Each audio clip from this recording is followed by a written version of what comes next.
Good morning. इस video में हम 2.2 का 7वां और 8वां प्रश्न देखेंगे। तो 7वां प्रश्न देखते हैं पहले बच्चों। 7वां प्रश्न क्या है आपका, करनी 2x का वर्ग प्लस 7x प्लस के 5 करनी 2 बराबर 0 इस वर्ग समीकरण को गुणनखंड विधि से हल करने के लिए निम्न कृति पूरी करो। तो हमको बच्चों कृति दी है, इस कृति को हमें हल करना है। तो देखो यहाँ पे वर्ग समीकरण दिए, सबसे पहले करनी 2x का स्क्वायर प्लस के 7x प्लस के 5 करनी 2 बराबर 0। तो आपको पता है वर्ग समीकरण कैसे हल करते हैं। जो एक्स स्क्वायर के पास जो संख्या होती है करनी 2, जैसे यहाँ पे एक्स स्क्वायर के पास संख्या करनी 2 है, इस करनी 2 की हम क्या करेंगे, लास्ट वाली संख्या यानी 5 करनी 2 से गुणा कर देंगे। तो करनी 2 की हम 5 करनी 2 से क्या करेंगे, गुणा करेंगे। तो कैसे गुणा करेंगे, 5 को ऐसे कैसे लिखेंगे, गुणे करनी 2 की जब करनी 2 में गुणा करेंगे तो बच्चों क्या होगा, करनी का निशान हट जाएगा और 2 को एक बार लिखेंगे। तो 5 गुणे 2 कितना आ गया, 10। ठीक है, तो 10 आ गया हमारे यहाँ पर। अब 10 के हम क्या करते हैं, गुणनखंड करते हैं। तो 10 का जो गुणनखंड करेंगे तो 10 किस पहाड़े में आता है, गुणनखंड मतलब किस पहाड़े में, 10 10 के पहाड़े में आता है, 10 एकम 10। उसके बाद 10 5 के पहाड़े में भी आता है, 5 दूनी 10। ये दो हमें गुणनखंड मिल गए। अब गुणनखंड करने के बाद हमारा दूसरा जो स्टेप है, हम देखते हैं कि इन दोनों में से कौन से गुणनखंड को हमें क्या करना है, लिखना है। तो वो डिपेंड किस पे करता है, 5 करनी 2 के पास जो चिन्ह है उस पर डिपेंड करता है। यहाँ पे चिन्ह कौन सा है बच्चों, प्लस का है। तो हमें यानी कि इन गुणनखंडों को क्या करना है, जोड़ना है। और जोड़ के जो हमारी संख्या जो है 7 आनी चाहिए। तो हम ऐसे गुणनखंड को लेंगे, जोड़कर संख्या क्या आनी चाहिए, हमारी 7 आनी चाहिए। तो 10 और 1 को जोड़ेंगे तो 11 आएगा, लेकिन 5 और 2 को जोड़ते हैं तो हमारा उत्तर कितना आता है, 7 आता है। तो हमने गुणनखंड क्या हो गया, 5 और 2। ठीक है, ये हमने गुणनखंड ले लिए इसमें से। अब उसके बाद 5 और 2, अब आती है चिन्हों की बात। चिन्हों के लिए क्या करते हैं बच्चों, अब ने इन दोनों संख्याओं को क्या करा है, जोड़ा है। अब देखेंगे 7 के पास यहाँ पे चिन्ह क्या है, प्लस का है। कौन सा चिन्ह है, प्लस का। ठीक है, तो ये प्लस का चिन्ह क्या बोलता है कि हमने इन दोनों को संख्याओं को जोड़ा है। तो जब दोनों संख्याओं को जोड़ते हैं तो जब प्लस और प्लस होता है, जब प्लस प्लस होता है तो वहाँ पर जो चिन्ह होता है कौन सा आता है, प्लस का ही आता है। इसके बाद क्या करेंगे, यहाँ पर हम क्या लिखेंगे, x लिखेंगे, और यहाँ पर भी हम क्या लिखेंगे, x लिखेंगे। ठीक है, हमारा गुणनखंड मिल गया 5x और 2x।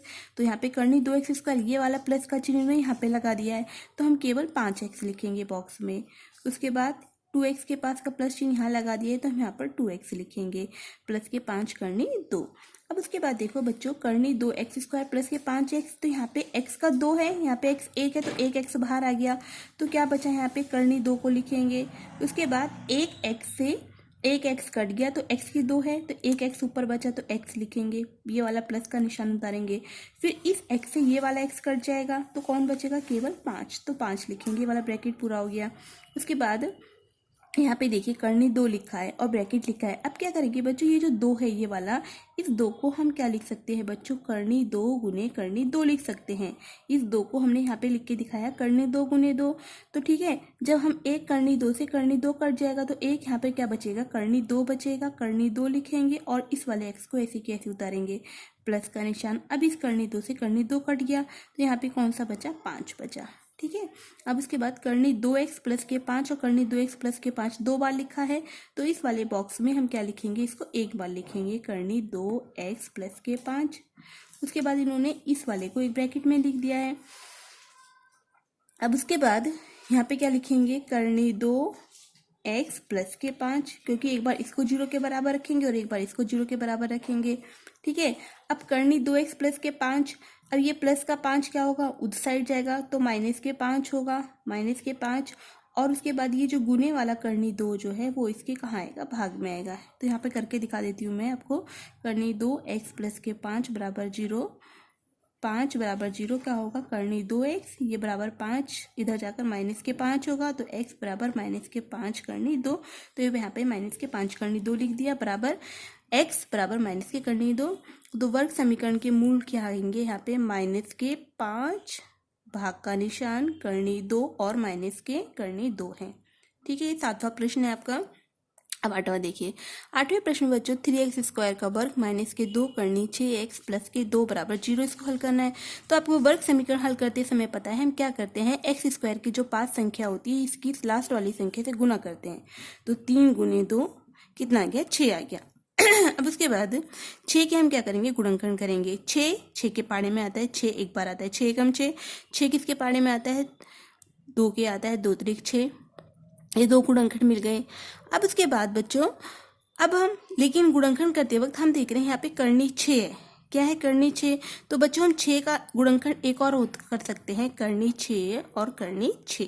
ठीक है, तो ये दोनों तो हम नहीं ले सकते क्योंकि यहाँ पे करनी का निशान आ रहा है। तो लेकिन हम किसको लेंगे? करनी 6 और करनी 6 को लेंगे। ठीक है, अब यहाँ पे चिन्ह कौन सा है? प्लस का चिन्ह है।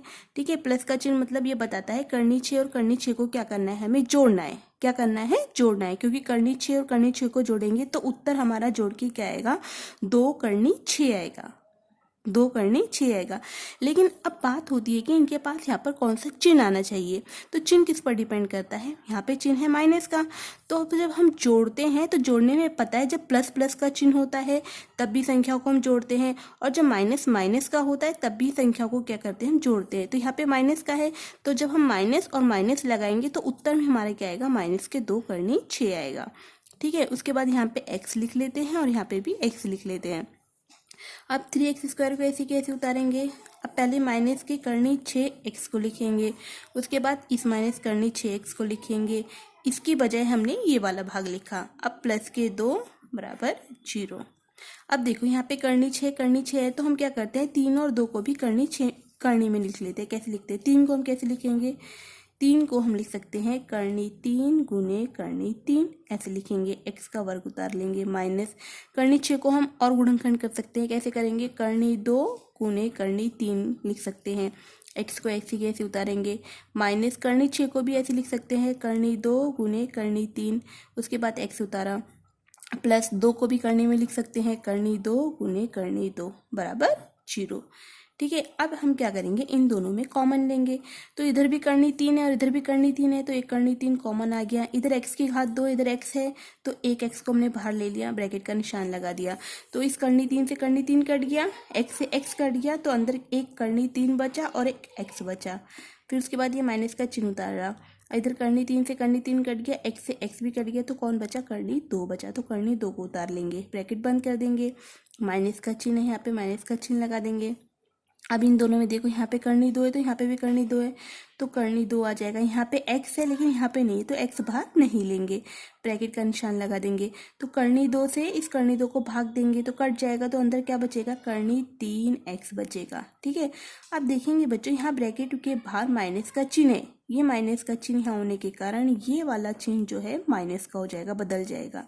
ठीक है, उसके बाद इस करनी 2 से करनी 2 को भाग देंगे तो क्या बचेगा? एक करनी 2 बचेगा, उसके बाद बराबर 0 लिखेंगे।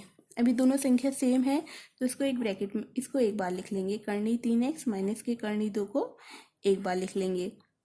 अब इन दोनों को भी हम क्या करेंगे? एक ब्रैकेट के अंदर डाल देंगे। पहले करनी 3x को लिखेंगे, उसके बाद माइनस के करनी 2 को लिखेंगे, ब्रैकेट बंद कर देंगे, बराबर 0। अब इसको इसके 0 के बराबर रखेंगे और इसको इसके बराबर रखेंगे, तो करनी 3x माइनस के करनी 2 बराबर 0 और करनी 3x माइनस के करनी 2 बराबर 0। उसके बाद करनी 3x, ये माइनस के करनी 2 उधर जाकर प्लस के करनी 2 हो जाएगा। अब x की वैल्यू निकालेंगे, x बराबर क्या आएगा? करनी 2, ये गुने वाला करनी 3 इसके भाग में आएगा, तो x बराबर हो जाएगा करनी 2 बटे करनी 3।